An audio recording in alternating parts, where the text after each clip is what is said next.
At the turn of the 20th century, the heart of Africa became the stage for one of history's most horrifying crimes. Under the rule of King Leopold II of Belgium, the Congo was transformed into a private empire built on greed, violence, and human suffering. Men, women, and children were enslaved to harvest rubber, their lives destroyed to fuel Europe's wealth and progress. In this video, we uncover the haunting story of Leopold's ghost, the Congo rubber atrocity, how a king disguised conquest as civilization, how millions of voices were silenced, and how truth eventually shattered the facade of humanitarian empire. Before we begin, don't forget to like, subscribe, and tap the bell, because some parts of history demand to be remembered, no matter how dark they are. The king's deadly scheme. King Leopold II never even visited the Congo, but he owned it. In 1885, European powers handed him control of a massive territory in Central Africa, 76 times the size of Belgium itself. He called it the Congo Free State and promised the world he'd end slavery and bring progress. The reality was the complete opposite. Leopold wanted one thing: profit. And in the 1890s, the world suddenly needed rubber for bicycle tires, car tires, and industrial machinery. The Congo's rainforests were full of rubber vines, and Leopold saw it his chance to get incredibly rich.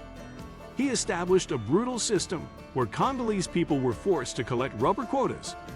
If villages didn't meet their targets, soldiers would punish them severely. Men were forced into the forests for weeks, unable to tend their farms or feed their families. Women and children were held hostage to ensure the men kept working.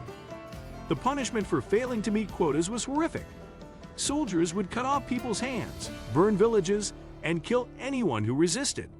Some historians estimate that between 1885 and 1908, around 10 million Congolese people died from murder, starvation, disease, and exhaustion. This wasn't colonialism as usual. This was something far worse, a systematic campaign of terror designed to extract maximum wealth with zero regard for human life. Black voices breaking the silence. While Leopold's propaganda machine worked overtime in Europe, showing pictures of smiling Africans and modern infrastructure, the real witnesses were the Congolese people themselves. They saw their families torn apart, their villages destroyed, their friends mutilated. But their testimonies were often ignored or dismissed by European audiences who didn't want to believe such atrocities were possible. That's why the accounts from black witnesses, particularly African Americans who traveled to the Congo, became so crucial in exposing the truth. George Washington Williams, a black American historian, journalist, and Civil War veteran, was one of the first to sound the alarm. In 1890, he traveled to the Congo expecting to see Leopold's civilizing mission in action. Instead, he witnessed the horror firsthand. He saw the forced labor, the violence, and the systematic exploitation. Williams wrote an open letter to King Leopold, calling out the lies and documenting the atrocities.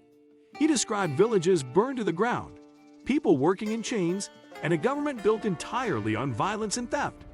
His letter was one of the first detailed accounts to challenge Leopold's propaganda, though it would take years before the world truly listened. William Shepherd, a black Presbyterian missionary from Virginia, spent 20 years in the Congo starting in 1890. He and his colleague William Morrison documented the rubber terror in detail. Shepherd took photographs, collected testimonies, and even gathered physical evidence of the atrocities, including severed hands. In 1908, he published an article describing a raid by Leopold's forces where they killed 81 people and cut off their hands as proof they hadn't wasted bullets. The Belgian authorities actually sued Shepherd for libel, but the evidence he'd gathered was so overwhelming that the case collapsed. His courage in speaking out helped turn international opinion against Leopold's regime. The evidence that changed everything. The breaking point came when physical evidence and personal testimonies could no longer be ignored. Edmund Morrell, a British shipping clerk, noticed something strange in the cargo records. Ships were bringing valuable rubber and ivory out of the Congo, but almost nothing of value was going in. This meant the Congolese weren't being paid for their labor. They were being enslaved. Morrell became obsessed with exposing the truth and launched a massive campaign in Britain. Roger Casement, a British diplomat, conducted an official investigation in 1903. He traveled through the Congo, interviewing survivors and documenting the atrocities. His report to the British government was devastating. He described in detail the mutilations, the killings, the starvation, and the sexual violence. Casement's report included testimony after testimony from Congolese witnesses who had survived the terror. One man described watching soldiers kill his wife and children because his village's rubber quota was short. Another described being forced to bring back human hands to prove he completed his punishment duties. Photographs also played a crucial role. Images of Congolese people with severed hands, of children who'd been mutilated, of villages reduced to ash. These pictures shocked European and American audiences. The Congo Reform Association, founded by Morel, used these images in their campaign. They held lectures, published pamphlets, and organized protests. Mark Twain even wrote a satirical pamphlet called King Leopold's Soliloquy, where the king defends himself while the evidence piles up against him.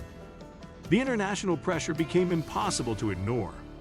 The aftermath and what we must remember. By 1908, the scandal had grown so large that even Leopold couldn't control it anymore. The Belgian government took control of the Congo from Leopold personally, ending his private ownership. But the damage was already done. Millions had died, entire communities had been destroyed, and the trauma would echo through generations. Leopold himself died in 1909, never facing justice for what he'd done. He'd made an enormous fortune from Congolese suffering and spent it on grand buildings and monuments in Belgium, many of which still stand today. The Congo's story didn't end with Leopold's death. The Belgian government continued colonial rule until 1960, and the region has faced instability and exploitation ever since. The rubber terror left deep scars, not just physical but psychological and social. Traditional ways of life were disrupted, communities were fractured, and trust was shattered.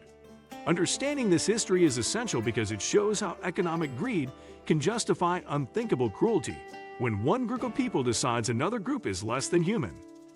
What makes this story particularly important is the role of Black witnesses in exposing it.